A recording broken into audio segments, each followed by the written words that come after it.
Hi everyone, how's it going? I have had several requests to make more videos about autism and my family's experiences with it. I want to address why this has been difficult and why I've had to really think about how to create this content. Just for context, for those who are new to this channel, my older son is autistic. He's an adult now, which feels so weird to say. He's only been an adult for a couple of weeks. I'm still getting used to it.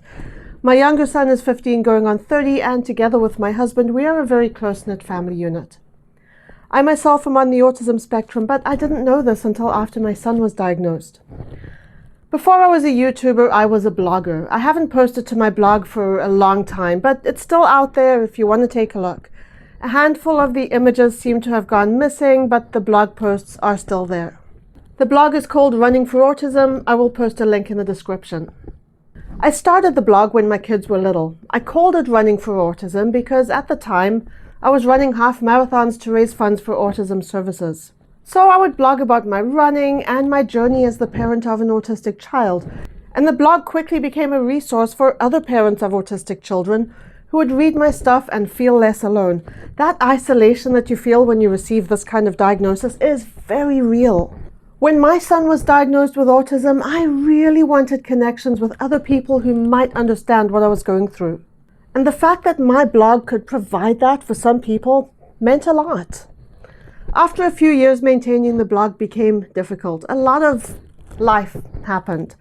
I lost my job. I decided to strike out on my own as a freelancer. Some things happened in my husband's business. There was just a lot going on. And at the same time, my older son was starting to go through puberty, and that opened up a whole new line of thinking for me. See, the kinds of issues we grappled with when my son was little were the fact that he hardly seemed to sleep, the fact that there were about 3 foods that he would eat, the fact that he would absolutely lose his mind if he couldn't find his hat. He was 100% reliant on his hat in those days.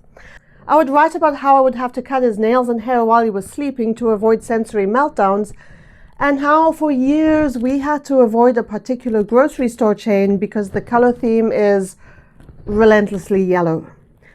Kids going through adolescence have very different sets of issues, and autistic kids are no exception to this. So much is changing for them, and those changes are hard to navigate. They're also very private by nature, and I was not willing to share that part of my son's journey. This does create a bit of a conflict for me. On the one hand, there are probably a bunch of families who could benefit from finding out how we have navigated certain things. On the other hand, those things are private, and my son's privacy comes first. I am still trying to figure out a way of being a resource for people who are navigating adolescence with their autistic family members while respecting my son's privacy, but I'm not there yet. That being said, I am going to honor the requests for more autism content. My son is 18 now, and he was diagnosed with autism when he was 3. I've been in this autism parenting world for a long time, and when it comes to a lot of things, I do have the benefit of hindsight. So I'm going to start sharing some of the things I wish I had known when my son was first diagnosed. If you are advocating for an autistic loved one who is not able to advocate for themselves, please let me know what content you would like. What are your questions? What are your struggles? What are your fears? Leave me a comment or send me a message. My DMs are open. I'll put all of my social media handles on the screen for you. That's it for today's video. I know I've been a little lackluster with my video uploads. There's been a lot going on, but it's all good.